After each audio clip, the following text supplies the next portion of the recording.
If anyone thinks that there's a question, who's heard me, who thinks there's a question I answered poorly, or inadequately, or badly, or failed to answer at all, and would like to challenge me, I'd happily give them 5 minutes. But I have, so to say, shot my bolt otherwise. Is there anyone who would like to challenge me? Yes. Please.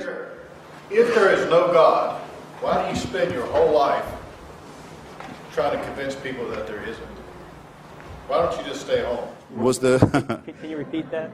Was the question? The question is, if there is no God, why spend your life and career trying to refute that? Why not just leave it alone and stay home? Fair enough. Well, it isn't my whole career, for one thing. It's become a major preoccupation of my life, though, in the last 8 or 9 years, especially since September 11th, 2001, to try and help generate an opposition to theocracy and its depredations internationally. That is now probably my main political preoccupation. To help people in Afghanistan, in Somalia, in Iraq, in Lebanon, in Israel, resist those who sincerely want to encompass the destruction of civilization and sincerely believe they have God on their side in wanting to do so. Maybe I will take a few minutes just to say something that I find repulsive about especially monotheistic, messianic religion. With a large part of itself, it quite clearly wants us all to die.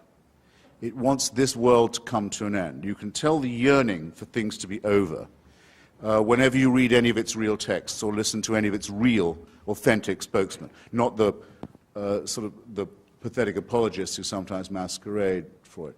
Those who talk, there was a famous spokesman for this in Virginia until recently, about the rapture. Say that those of us who have chosen rightly will be gathered to the arms of Jesus, leaving all of the rest of you behind. If we're in a car, it's your lookout. That car won't have a driver anymore. If we're a pilot, that's your lookout. That plane will crash. We will be with Jesus, and the rest of you can go straight to hell.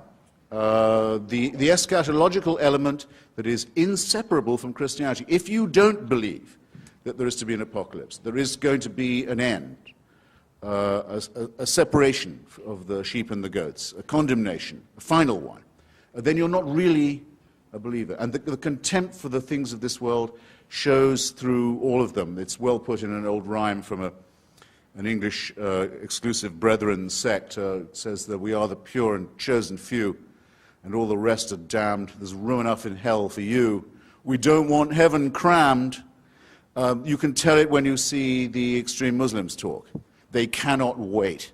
They cannot wait for death and destruction to overtake and overwhelm the world. They can't wait for what I would call, without ambiguity, a final solution.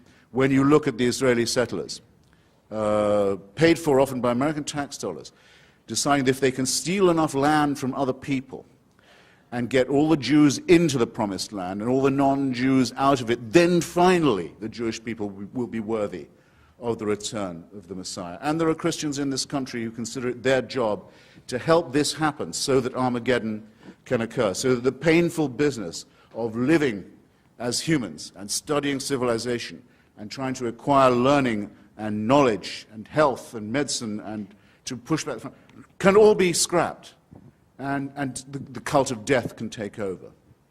That, to me, is a hideous thing in eschatological terms, in end times terms, on its own. A hateful idea, a hateful practice, and a hateful theory, but very much to be opposed in our daily lives, where there are people who sincerely mean it, who want to ruin the good relations that could exist between different peoples, nations, races, countries, tribes, ethnicities, who openly say they love death more than we love life, and who are betting that with God on their side, they're right about that. So when I say, as the subtitle of my book, that I think religion poisons everything, I'm not just doing what publishers like and coming up with a provocative subtitle. I mean to say it infects us in our most basic integrity. It says we can't be moral without Big Brother, without a totalitarian permission. It means we can't be good to one another. It means we can't think without this. We must be afraid. We must also be forced to love someone who we fear. The essence of sadomasochism.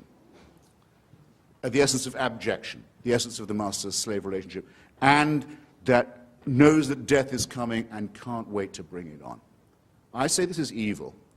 And though I do some nights stay home, I enjoy more the nights when I go out and fight against this ultimate wickedness and ultimate stupidity. Thank you.